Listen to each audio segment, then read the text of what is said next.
So reflect for a moment on what understanding you have of the Mahayana bodhicitta, altruistic intention to practice.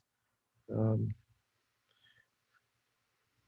Again, it's for us in the beginning. It's called effortful bodhicitta because it's so not our default mode to be to think, oh my goodness, I want to be like a perfect being so I can help others. I mean, the whole purpose for becoming a Buddha is to be able to perfectly guide others. That's not how I think, or most people that I know think. They're not.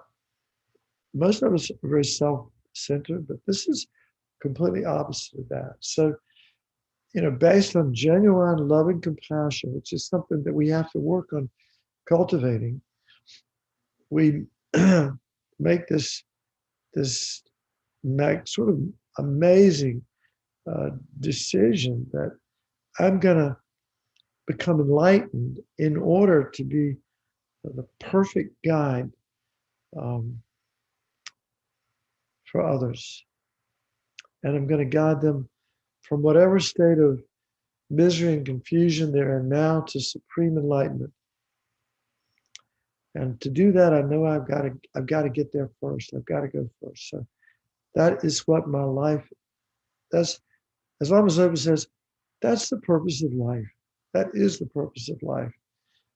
Is to become a Buddha, or get as far along the path as we can, so that we can truly be of benefit to others, not just in a temporal way, but in an ultimate way.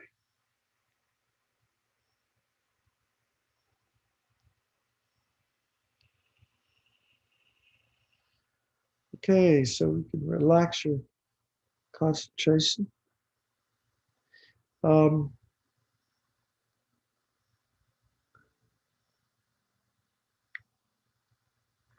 Anything anybody needs to say, or questions anybody wants to bring up right now? I was wondering what the distinction is between when we say refuge in the Buddha, Dharma, and Sangha, and when we use this prayer and say the Supreme Assembly. Is that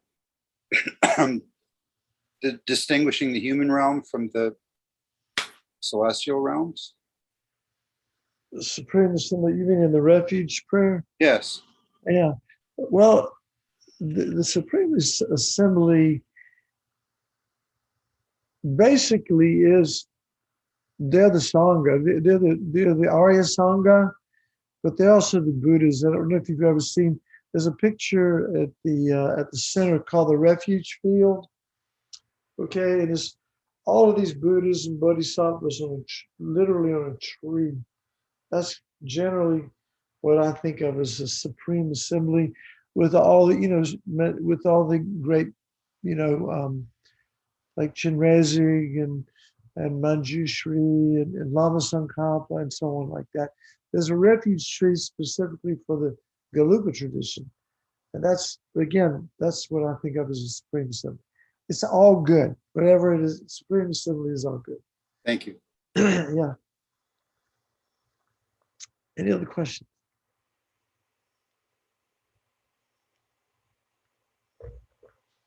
Okay.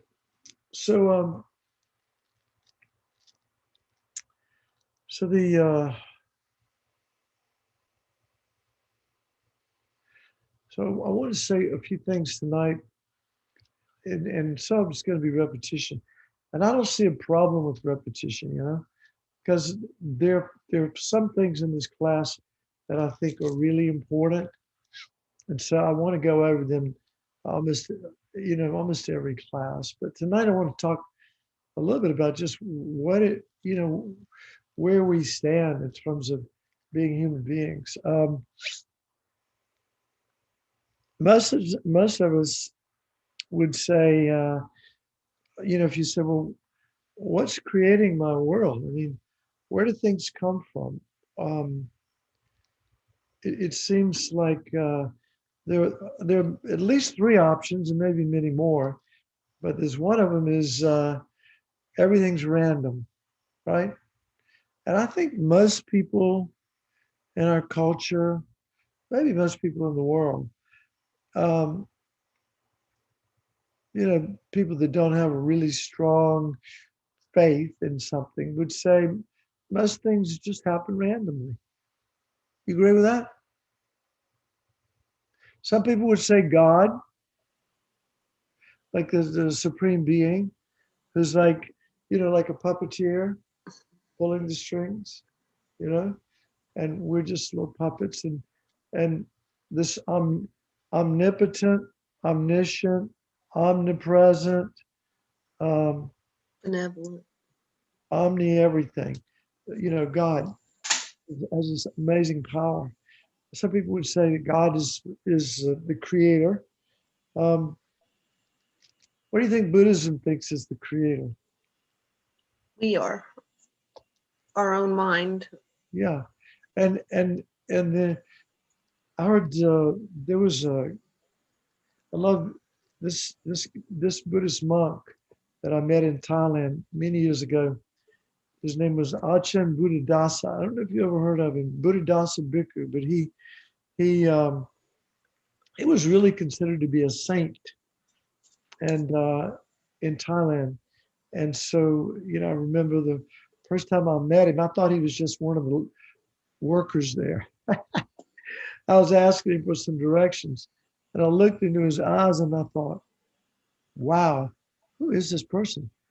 Anyway, when he finally gave some teachings, he was talking about. He said Buddhism has a God, but it's an impersonal God.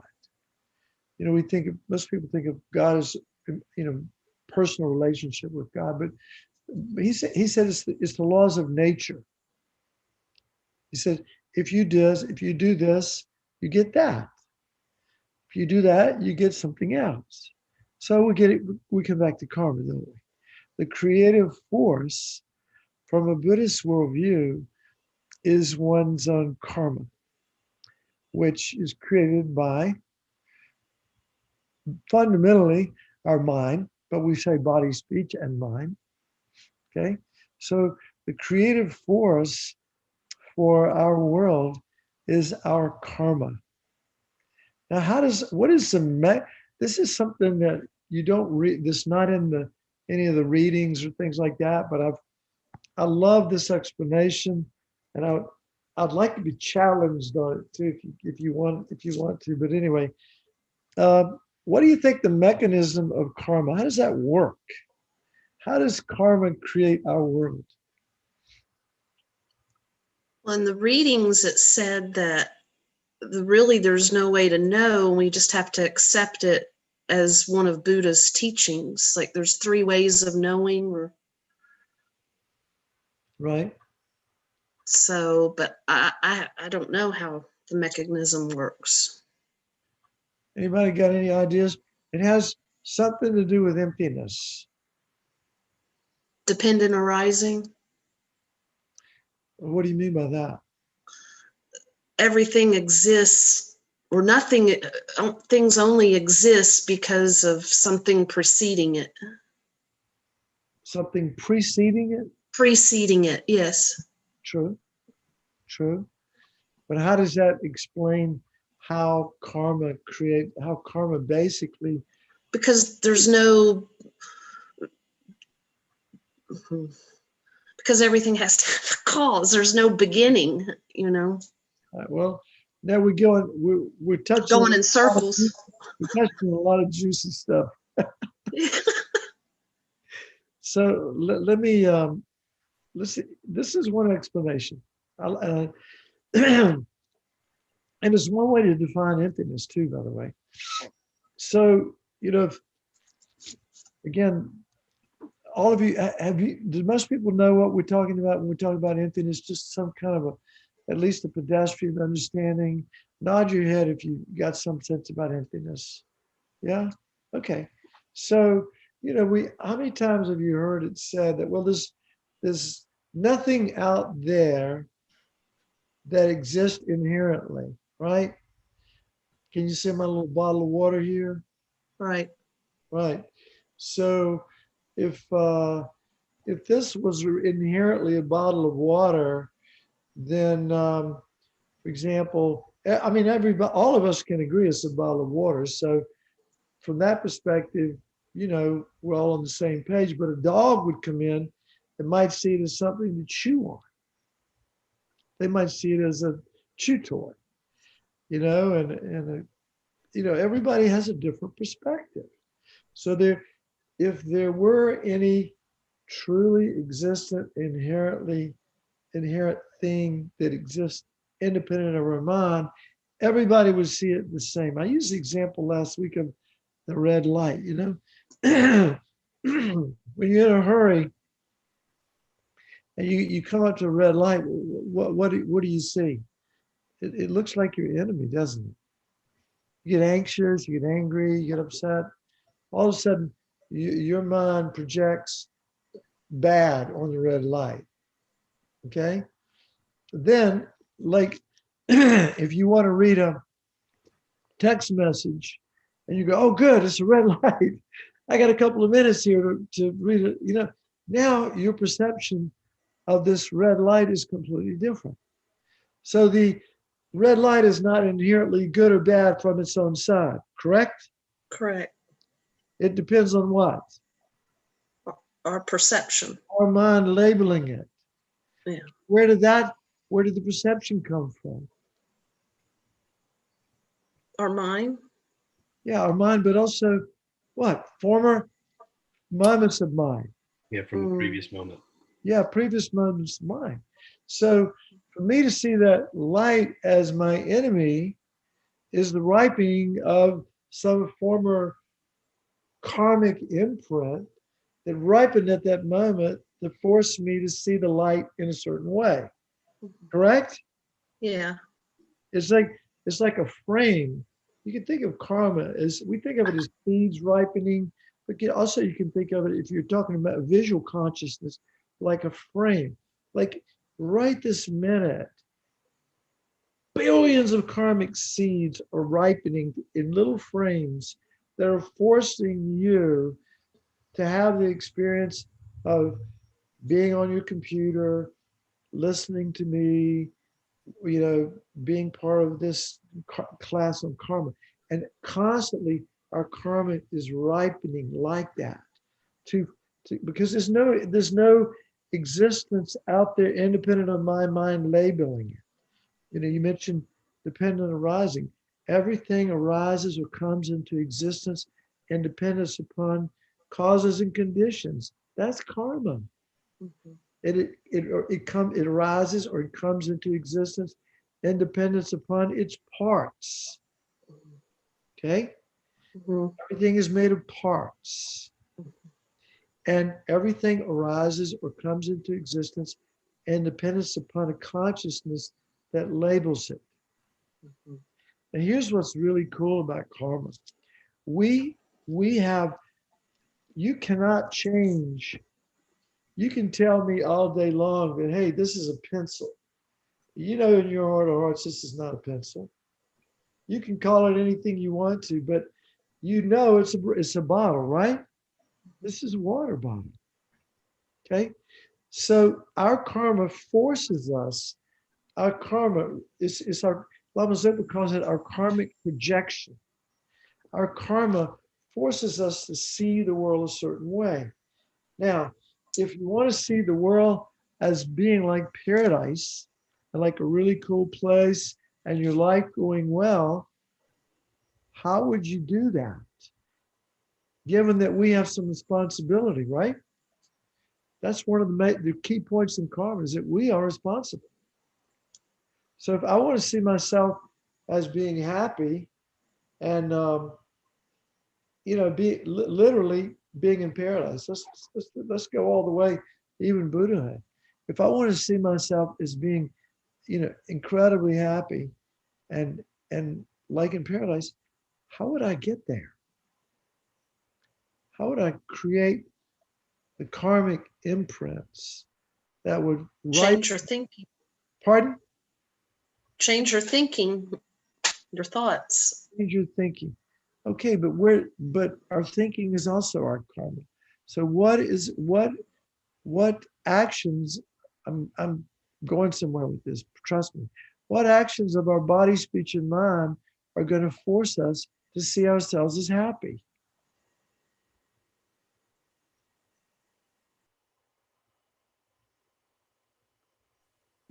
Virtue, Virtus. virtue. Mhm. 2/3 of the Buddhist teachings are on ethics, living ethically. Okay, on vows. Um, so vows are a big part of the Dharma. You know, for example, in lay countries, um, well, let's getting. I don't want to get too far ahead of myself, but you see where I'm going with this. It's like what I want to do is see myself. I want to be happy. I want to see myself surrounded by friends. I want to be successful, materially and relationship wise and in my job. I want my life to go well. I want good things to happen to me and to the people in my life. That's what I want to see. Okay. Now Buddhism says I'm responsible for if that's not happening, I'm responsible for it. If it is happening, I'm responsible for it. How am I responsible for it? By my own former actions, because there's nothing that exists out there independent of my mind labeling it. And the cause for happiness, i.e., seeing things go well, is virtue. And the cause for seeing things go poorly is non-virtue. So virtue is defined, very interestingly in Buddhism, virtue is defined as the end result of an action is happiness. So if you do an action and the long-term consequence end result is your happiness, that action is virtuous. And if you do an action and the long-term consequences of that action is suffering, that action was non-virtuous.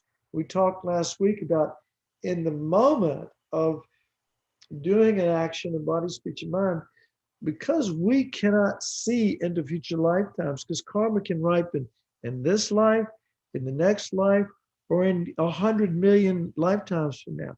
We can't see that far into the future to know that this action is virtuous or not. So the best way we have, the two good ways we can do this. Again, this is very relevant to our own well-being and happiness. First is that we get so precise in understanding our intention, our motivation. Remember, we said any action motivated by non-attachment, that's clinging, non-attachment. Any action motivated by non-hatred, aversion, that's sort of, that kind of mind, that mind of aversion, hatred.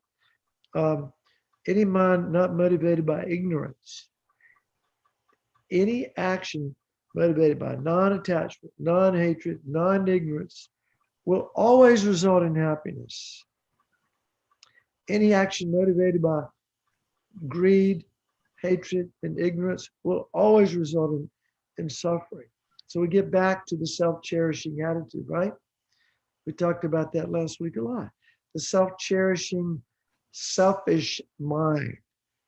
Okay, we have this egocentric worldview. We think, and nothing bad or wrong, it's just a fact. We think we're the center of the universe. It's just how we're wired. Human beings are wired that way. And the only way we can ever become unwired is to see the illusion through the illusion of self and let go of it. But that's a whole nother module in discovering Buddhism. But you get back to the point here is that we want to be happy, and so we have to practice virtue because that plants the seeds on our mind stream that will ripen and force us to see ourselves as happy at some point in the future. At some point in the future. Now, the reason vows and ethics is such a big part of Buddhism is for this very reason, because they are the causes of happiness. They're not just trying to keep us in line, you know. I mean, maybe they are, but if you understand karma, if we understand and have some faith in the law of cause and effect, then we understand that actually behaving in an ethical way is our own self, it's in our own self interest. It does plant the seeds that will ripen in our future happiness. So we if we're smart, we'll pay attention. Now, in most Buddhist countries, and of course, not everybody does all of these. As I remember Venerable Roger, Lama Zopa's attendant, he said, look, if you can just keep one of these, you're doing great. You know, you stand out like a star if you could just keep one vow.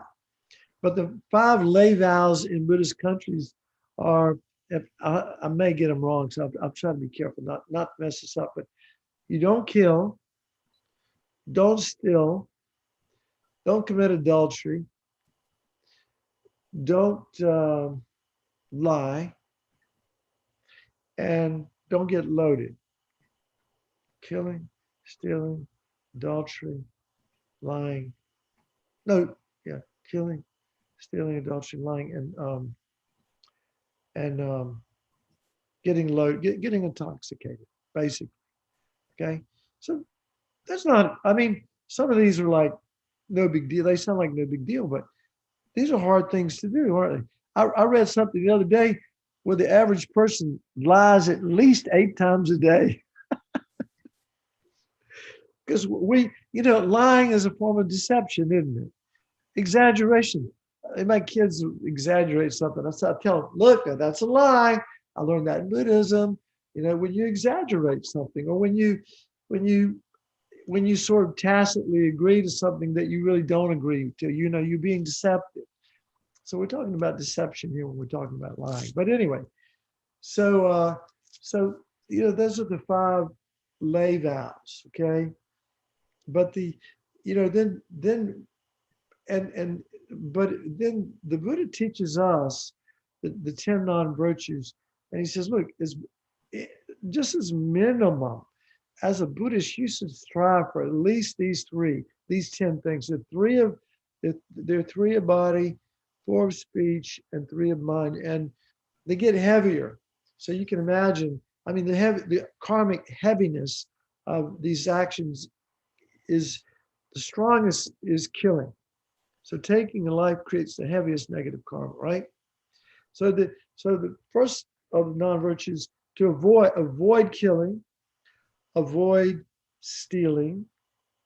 No, wait, avoid killing, avoid stealing, avoid adultery, which is having sexual relations with somebody else's partner, basically. Those are 3 of body. Then the 4 of speech, avoid lying, avoid slander, avoid harsh speech, and gossipy, frivolous speech. So the 4 of speech. And 3 of mind are greed, attachment, clinginess, hatred, aversion, ill will, and ignorance. And ignorance is vast. It's vast. Ignorance is not just not seeing that things are inherently existence, but it's also not having faith in your own potential to become enlightened, not having faith in past and future lifetimes, not having faith in the laws of karma, and so on. So those are all considered to be aspects of ignorance. So those are the things that we, as much as possible, we should aspire to avoid. Why? Because and by the way, if you take vows, I love this part, but you have to be a little this is a little tricky. If you take vows, then they say you create virtue 24/7. Catch this one now. Pay attention. This is important. Take vows, you're creating virtue. Like if you take a vow not to kill, the only way you can create the positive karma of not killing is being put in a situation where you might take a life. But let's say an insect. Let's say there's a cockroach on the floor, and you ordinarily you you know you call yourself a Buddhist. You say, okay, I'm going to capture that cockroach and liberate it, take it outside and let it go. Okay, well then you have consciously avoided killing, and that creates the positive karma of non-killing, right?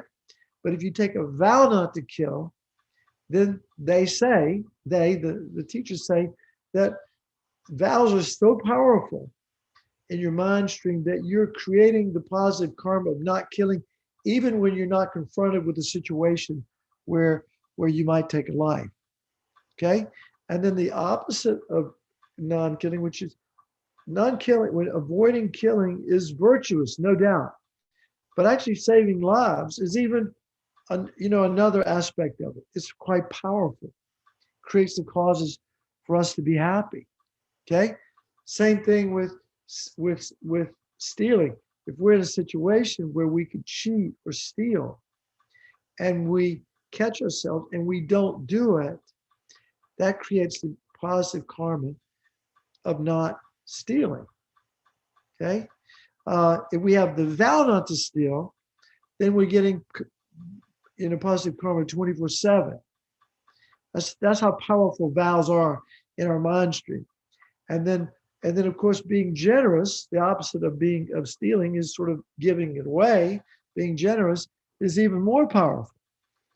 So you get the point. You get how this goes.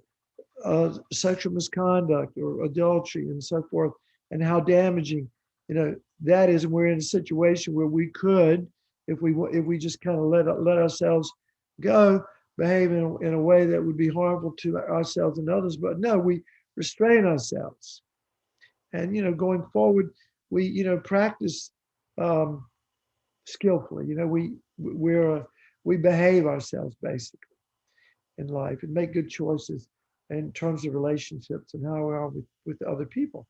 And it just goes like that. So the 10 non-virtues are like of the things in this class that we need to get.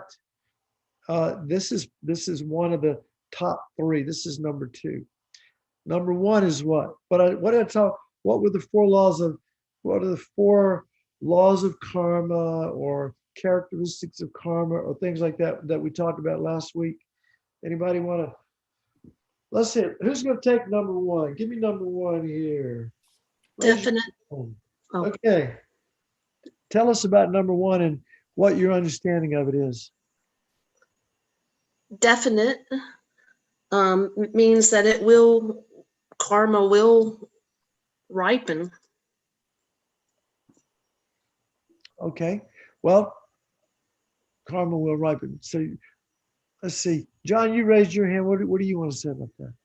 I was going to go into the next one, but I guess indefinite, that positive seeds result in positive karma, result in happiness, and negative seeds result in suffering. I think that's part of the definite. Yeah, exactly. So that's kind of an immutable law. Positive. You plant any kind of a seed, a grass seed, you're not going to get a tree. You're going to get what you plant. So it's like that. Positive leads to happiness, and destructive actions lead to suffering. All right, number 2.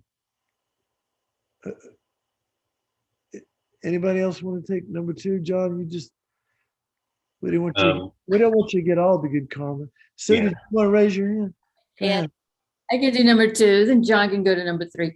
The second law is that karmic seeds grow exponentially, so that you really need to be careful and review your actions every day and not miss any opportunities to get some good karma, because it'll really, it grows very quickly.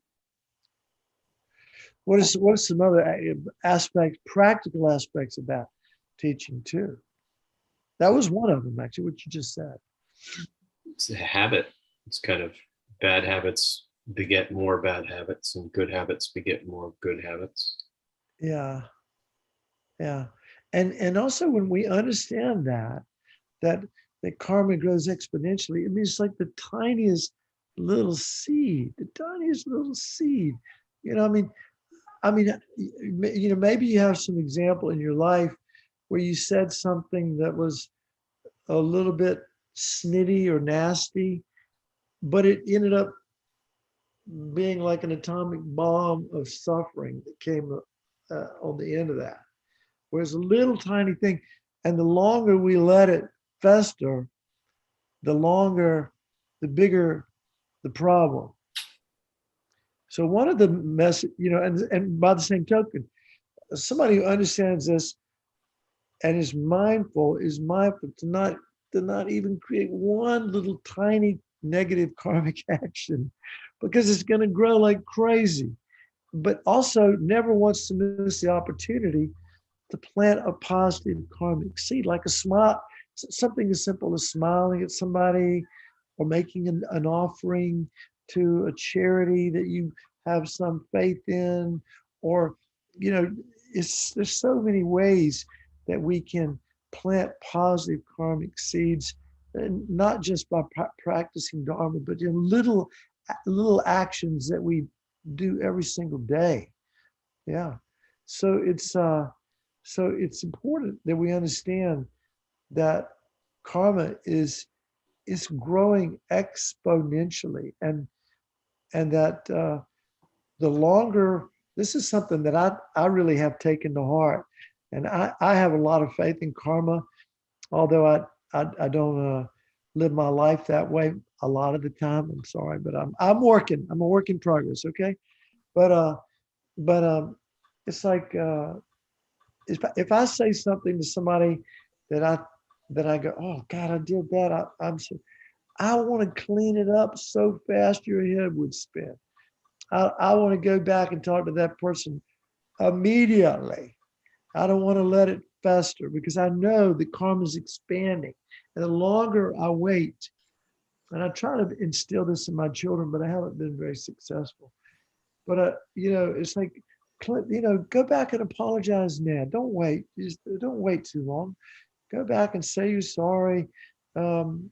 Make amends, let's clean up our messes as quick as we can. And then of course, maybe the person that we've harmed is deceased, or we have created messes with people that we can't even be in contact with on a regular basis, or even when we want to. So we can do spiritual practices to literally, I think of letting go. We talk about the 4 opponent powers. But but your point, at the end of the day, because karma is growing so fast, and a tiny negative action done earlier in the day could be really huge by the time you go to bed, if we're not completely honest with ourselves about our choices, body, speech, and mind, right? Be really clear about where we have messed up, and then generate regret. So again, the 4 opponent powers, and I'm going to digress here for just a second, because this is the third most important teaching, I think, in this class.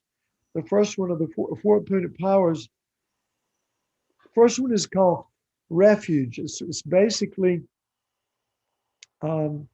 taking refuge in the Buddha, Dharma, and Sangha, and in bodhicitta, in compassion. It's like the ground that we're standing on when we're doing these practices. The second one is regret. We're not honest with ourselves, then what? We're not going to have any regret, right? So we have to really be brutally honest with ourselves. Did I do something that was unskillful? Did I do something that was motivated by self-cherishing selfishness that's going to ripen in future suffering? And if we see that we did, then we want to feel sincere regret about that. Then the third is the power of the remedy. And the remedy, sometimes we say, well, we do, and I will teach you guys. I mean, you probably already know how to do the Vajrasattva, the little short Vajrasattva purification practice that you can do at bedtime. But we will do that next week for sure. Just remind me to do that. But that's important. But we could do Vajrasattva where you can memorize. You can memorize a little short mantra on Vajrasattva home, or you can memorize the 100-syllable mantra. I recommend. How many people that are here on this class have memorized the 100-syllable mantra? Raise your hand. Yeah, so a couple of people. Good, because it is doable. It is doable. Took me one day, but I was a lot younger. My mind was a little sharper back in those days. But I memorized it in a day. It took me a whole day, but it was worth it. Good gosh, it was worth it. Let me tell you. It's probably saved. I don't know. I might be dead right now if I hadn't memorized that mantra. But so anyway, so this so also the power of the remedy could be picking up the telephone, or next time you see that person, apologizing. It could be something. We could be as creative as we needed to be to try to have.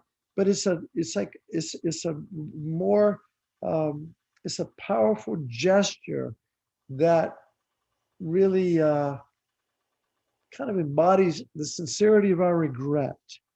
So it could be 100,000 prostrations, 100,000 Vajrasattva mantras, 100,000, or it could be just an apology or a donation, whatever. But you get the point. It's the power of the remedy, and we have to be creative about that. And the last and most important of the 4-pointed powers is what? Raise your hand. Who's going? Somebody maybe knows that. Promise.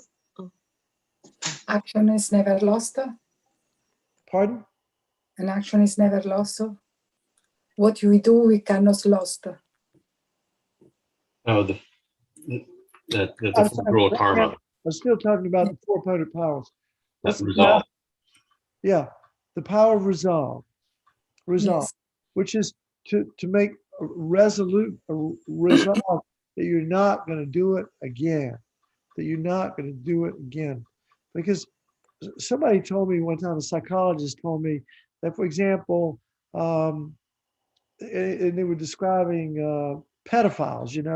It could be a father who's sexually abusing his child, and he talks to the wife. The kid doesn't know, but he says, "Oh, I'm so sorry.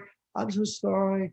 I just regret it. I'm a terrible person. I'm really sorry. I'm so sorry. I'm so sorry." But they never say, "I'm never going to do it again," which is the most important part.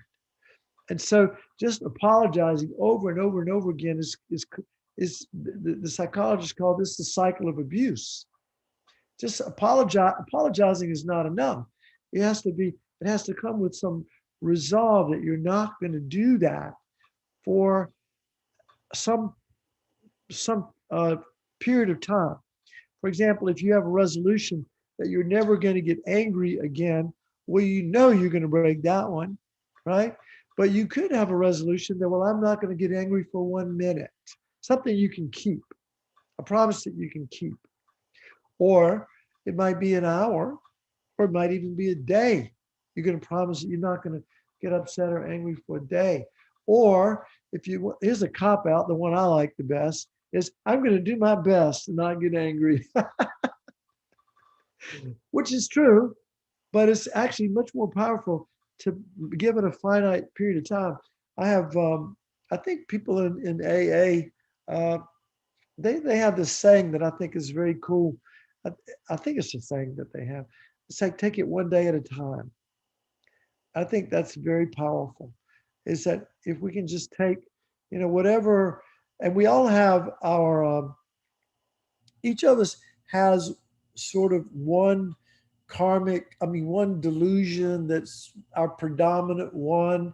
For some of us, it's greed, and for some of us, it's anger, and for somebody else, it might be lust, and for somebody else, it might be fear. But it could be a lot of different things. But whatever our major karmic delusion is, that's the one that we need to work on the most. It's the one we need to put the most effort into. So we want to promise. So the power of the resolve to not do it again. So what are the four opponent powers again? I'm going to tell you.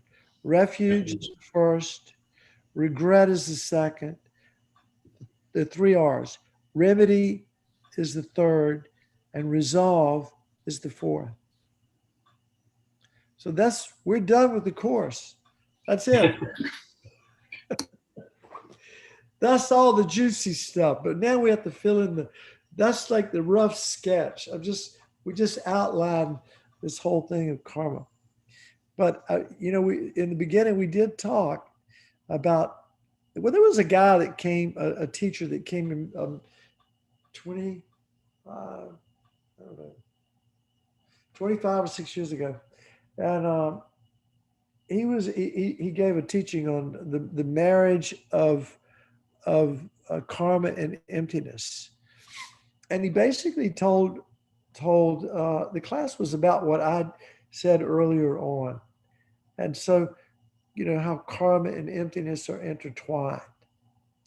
And in a real way, you could almost define, well, maybe I better be careful because I'm going to trip over my tongue here.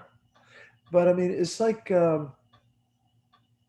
because there's no objective reality that exists independent of our mind, and what's creating our reality are all of these karmic seeds ripening, which are basically created by actions of virtue or non-virtue. So our whole life, our whole world depends upon, and our perception depends upon our past actions of virtue and non-virtue. Some of them were created, again, the power of the karma. For us to have karma to ripen in this lifetime, it has to be very, very powerful and repetitive. And for most of us, that's negative karma. It's not good karma, but it could be good karma, depending on the individual. But if it's, if we have this habit of anger and we feed it all the time, it's not surprising that people don't want to be around us. Okay? It's not surprising. And maybe, just maybe, that's the karma ripening even in this lifetime. But a karmic seed of fully, a karmic action has to have several components to it. It has to have basically me and you, and then the action, and then it has the completion of the action. That's called a completed karmic action. That action actually has the potential to project us into a future lifetime. Okay, then there are other karmic actions that are not so powerful, that don't have the potential to they call it throwing karma, to throw us in, create a whole nother lifetime. But we think of these completed karmic actions. Like, for example, if you decided you were going to kill somebody and you went and got a gun and you identified the person and you shot him and then you rejoiced in it, that's a completed karmic action of killing. And that's a one-way ticket to the hell realms, so to speak. That would be a real hard one to clean up. Although Milarepa, who achieved enlightenment in the same lifetime that he killed 38 people. So, it can be done, but he was a pretty extraordinary guy. Milarepa, back in the day. So let me pause for a moment and catch my breath. Any questions about where we're going with this so far?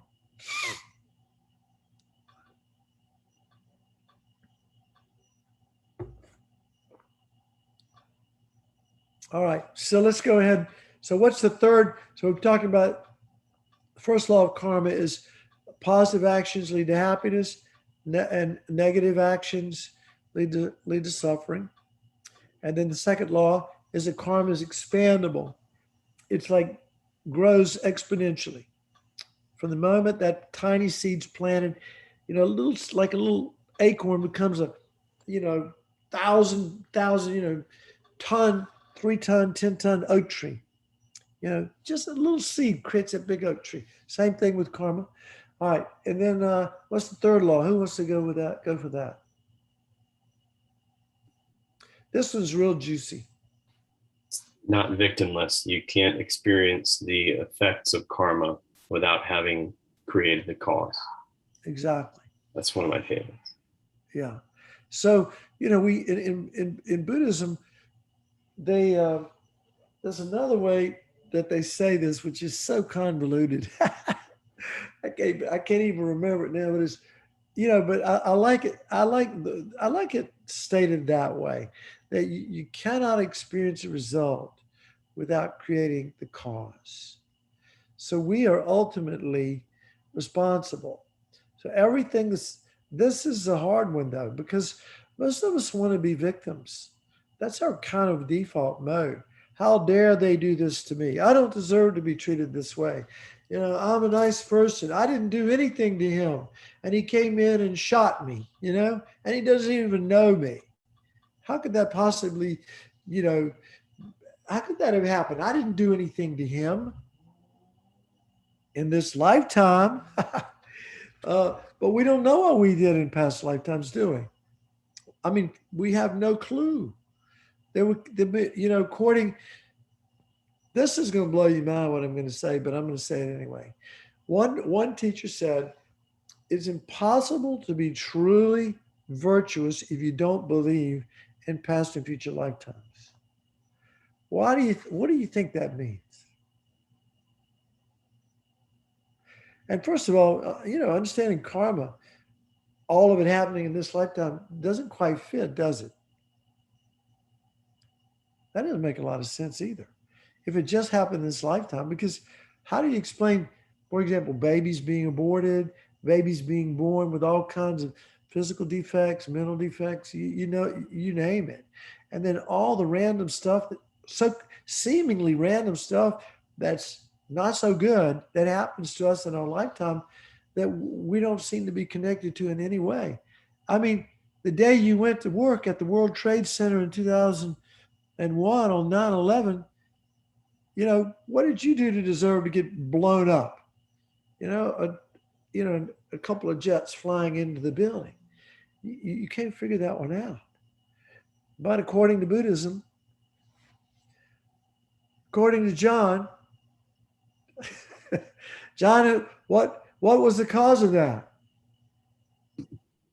Past lifetimes. I mean, What did you do in a past? What might you have done in a past lifetime that would have caused you to have your life taken in this lifetime?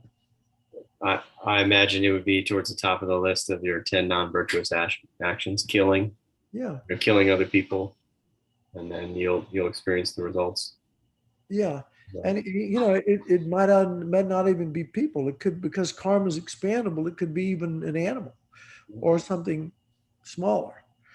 I don't think it's a bad thing, but we don't have any cure now for the coronavirus yet. So as soon as we have something, but I don't think the COVID-19 coronavirus is a sentient being. I'm pretty sure about that one. But I'm kind of hoping we can come up. I give antibiotics out during the day, and Lama Zopa told me, because you're killing bacteria, and bacteria can, you can see them move around and kind of wonder if they're sentient or not, all that kind of stuff.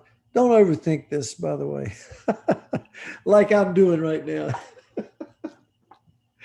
But just use your good judgment, but yeah, the causes of having of being killed in this lifetime is killing in former lifetimes. What do you think the causes of poverty are in this lifetime? You can't experience the result without creating the cause. What do you think the causes of not having any stuff? Being miserly. Greed, stealing.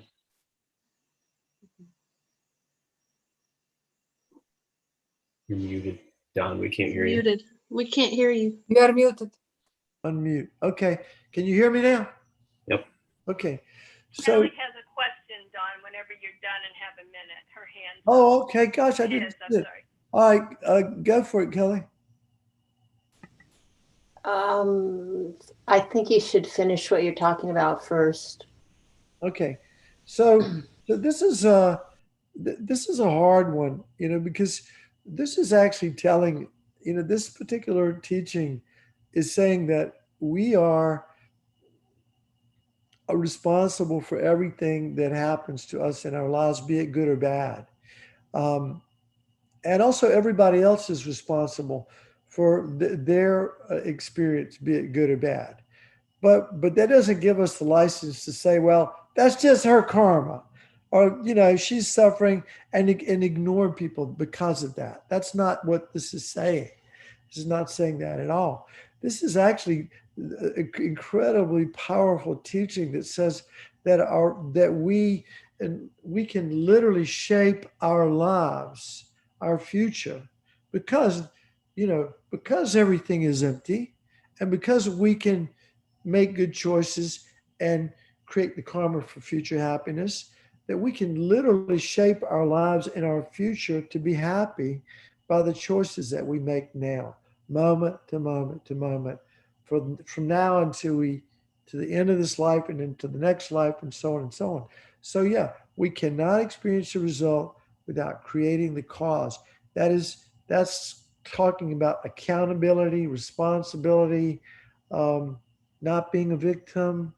And yes, if somebody were to come in here right now and blow me away, you could say, well, Don's a victim. And you'd be right on a certain level, wouldn't you? Because that's what you call people that aren't doing anything. And I don't even know this person. They come in and blow me away. You could say I'm a victim. But from a Buddhist perspective, no, no victim here. That in some former time, I must have harmed that other person, and now the karma is coming back to me. Now we have to see that this is a hard one, and people tend to. There's a lot of resistance to the notion of being 100% accountable for everything that happens in our lives, because we can find situations where we feel like we've been unfairly treated. But and from a conventional perspective, we may be exactly right. I'm talking about from a conventional perspective, but from the ultimate perspective of emptiness and karma, we cannot have a result that we didn't create the causes for. So that's really powerful, really helpful. Anybody, any other thoughts about that? Kelly, is this not the question you want to talk about? Well, it's kind of in this line. So so karma in the current lifetime makes sense to me. You know, thoughts become things. If you treat people well, they treat you well back in general. But in a way, this idea that karma follows you around through the eons, it seems like an unnaturally cruel catch-22. You have a high percentage of children that are sexually abused. You have a high percentage of women that are beaten, children that are born into families who are terrible. I mean, it's very common. And so they grow up angry and bitter and doing bad things to other people. And it's like, how can, and it happens to a huge number of people in the world. How can anybody ever, and so they have bad actions that then follow them around for eons. How can you ever get yourself out of that catch-22? Good question. Good question. And we have a hand up in a minute, but let me just say this. I love one of the great examples of karma. You know, I think Ajahn Buddhadasa said, it's the laws of nature. It's the God in Buddhism is this impersonal process of causality. It's not personal. It's like gravity is not personal. You drop something, plop, it's going to go down every time. If karma is like that, it's impersonal. And yeah, it is. I mean, we have this stream of consciousness, and in this lifetime, a lot of karmic seeds have ripened. And by the way, when a karmic seed ripens, let's say karma of suffering ripens, that karma's finished, right? It's like the plant's been pulled out. We don't have to suffer the consequences of that karma anymore. Now, if we react and get angry and do this and do the same thing again in response to the suffering we experience, that just creates another round for us, right? That's called samsara. But you know, but yeah, we have this stream of consciousness, and it's collecting karma right now. What, you know, we're experiencing the fruit of all of our former karma right this minute. This is all of our former karma from beginning this lifetime up until now is coming together to create our experience of this moment. But we did talk about purification, and we do have the power to purify our negative karma. We do have the power to, using the four opponent powers, to change our mind. And ultimately, when we see the emptiness of everything, when we can see the emptiness of everything, you know, and we understand karma, there's tremendous potential for our minds. Now, that's not to say that there aren't a lot of people, men, women, children. I mean, there's a lot of horrible things that go on in this world. And we're not saying that that baby or that child is, quote, to blame. I think this is probably where I needed to get to some point on this thing. You can't experience the result without creating the cause. Doesn't mean the word blame sounds so negative, doesn't it? I'm to blame, or that baby or that child is to blame for being abused, or that woman is to blame for she deserved what she got. That's not what this is not saying that. This is simply saying that every individual has their own karma, has their own sort of karmic baggage, and is constantly ripening and giving them the experience of, quote, my life. And so some people have really, you know, all the 20-some hundred people, 2,000 some people that were in the Twin Towers that died, you know, I mean, you know, what terrible karma that was. I mean, we wouldn't say they were to blame, and we get in trouble if we tried to say that they were, that's not the time to teach somebody about karma. Karma really benefits us individually in processing our own life's experience, not going around, you know, saying, oh, that's your karma. You know, that's not going to work. But for me to take responsibility and say, hey, I can't experience something without creating the cause, therefore I'm responsible, I'm accountable. Great news. I'm in a position to create a future that's like paradise if I make the right choices. That's really where the power of this law, of this particular law is. We can't experience the result without creating the causes, and we want to be happy, so let's create the causes for that. All right, now the fourth law of karma, what's that? Any hands going up? John, you getting all the good karma. The results of an action is never lost. Exactly. Also, so that if I do a thing, and the result is there. You cannot more lost. Okay. The karma. All right. Now there's a couple of caveats here. The karma is never lost. Karma is never lost, except. Okay.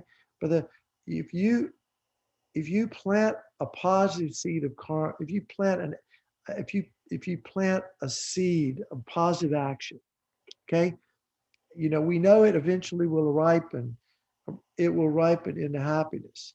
That seed is never lost until what happens? What has to happen? Come together. Cooperative causes, right? Causes and conditions. Yeah, causes and conditions. The cooperative causes come together. You know, the karma is powerful enough. It's the right time. It's the right place. that karma can ripen. It could be a negative karma, it could be a positive karma. So the causes and conditions could come together for a karmic seed to ripen. So there are two things to keep in mind here. One is, and I debated this with Venerable George a couple of weeks ago. He won. He usually does. But I said, I just don't understand how you can destroy positive karma. When this loss is that karma is never lost, how can you destroy positive karma? The teachings say you can destroy eons of positive karma in just a moment of anger. Holy moly. You work for eons for a little bit of good stuff, and all of a sudden you lose your mind for a minute and you blow it. You destroy all this good karma. We just said karma's never lost. How do you destroy it, George? He said, if it's a seed in the ground and a crow comes down and reaches down and picks up that seed and eats it, it's gone. So yes, we can destroy our positive karma by heavy negative actions. We can destroy our positive karma. So in that sense, that karma is lost. Our positive karma is lost by negative actions. But by the same token, the karma can be destroyed. That negative karma can be destroyed by purification, the four opponent powers. So if we can apply those four opponent powers, then this law is not 100% true, is it? The karma, karmic seeds are never lost unless they're destroyed by anger or purified by applying the four opponent powers. That's, I think, the take home there.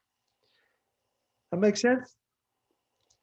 So give me the four karmic laws. Well, I'll tell you what, I want you to, let's do a little meditation again on just the four laws. We did this last time, and I'll bring it up, and I want you to think about how this might be practical for you in your life, okay? Oh, wait a minute.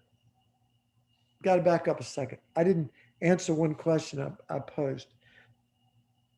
I said, one teacher said that it's impossible to be really virtuous without having faith in past and future lifetimes. What do you think they meant by that? It might be an overstatement, by the way, but it is provocative.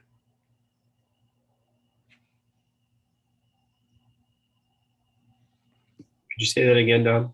So it's not possible to be truly virtuous. I'm talking about 24/7, 7 days a week, 360. It's not possible to be truly virtuous without having faith in past and future lifetimes. Is that because of setting your intention to be virtuous instead of just kind of being virtuous by accident?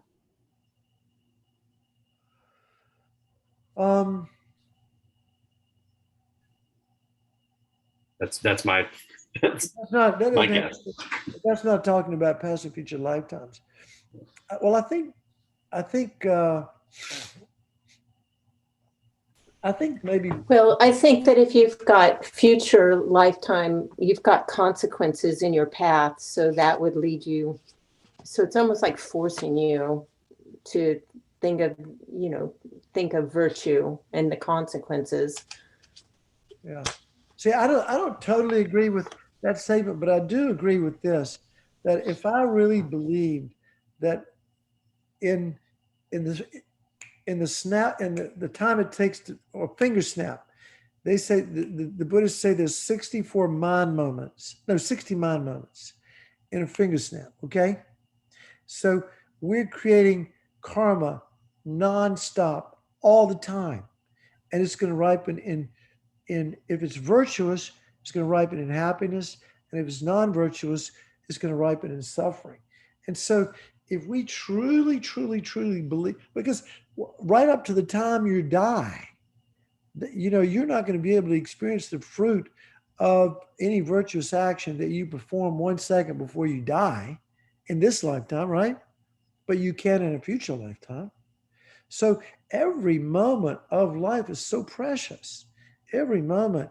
If you believed that in every there were 60 opportunities to create positive karma and that finger snap, then we would be so mindful of we would be so careful.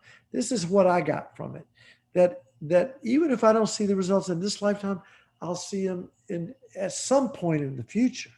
And so I want to create as much as I can the causes for happiness, and to catch myself when I start going down that slippery slope toward the negative side of things.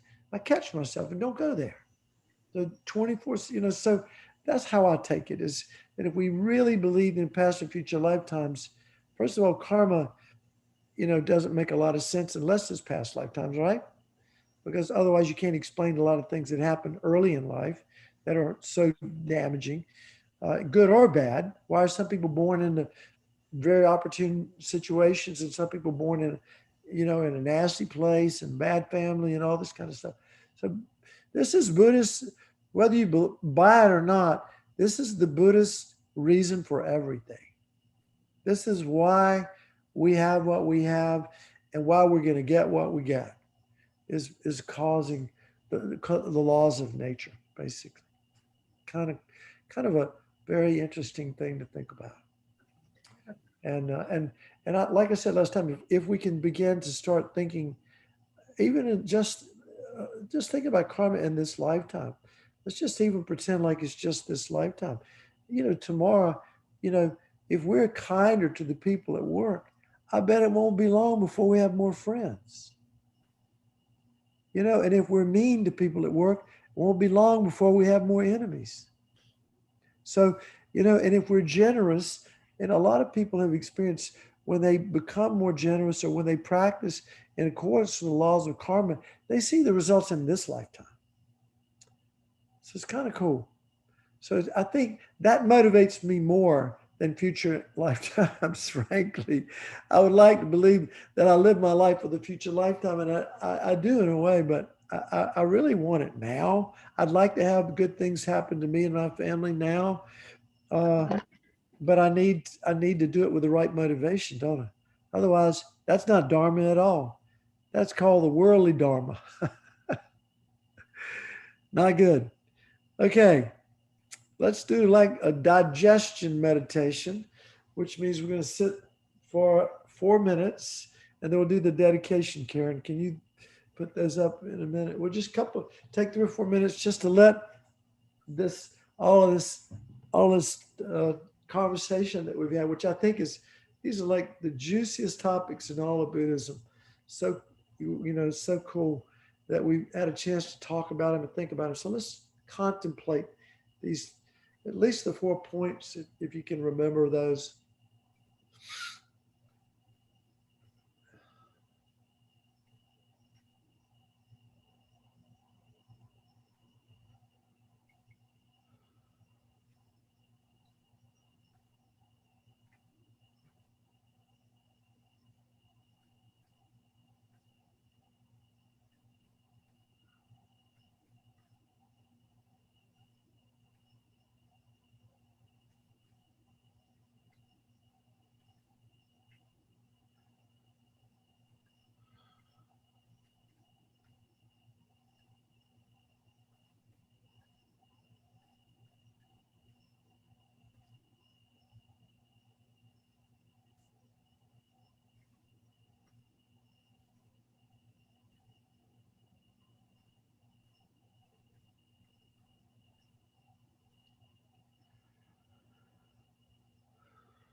And one last thing, just to keep in mind, when I think it's so important to remember that karma and emptiness, that they're intertwined, and it's one teacher gave the example of, like, you could almost imagine that, for example, emptiness is like a stage where there's nothing, or canvas. There's nothing on that canvas that exists from its own side, and that our karma is like the frames of the movie projector that are projecting this image called my life.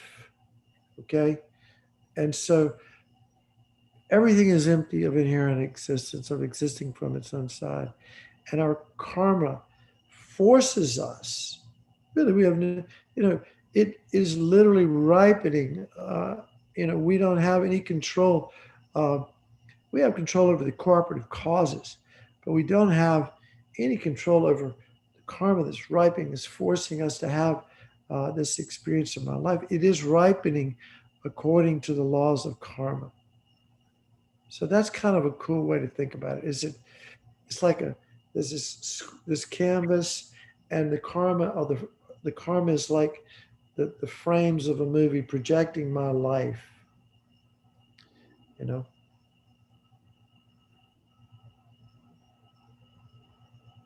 if we don't like what we're seeing, we can do something about it.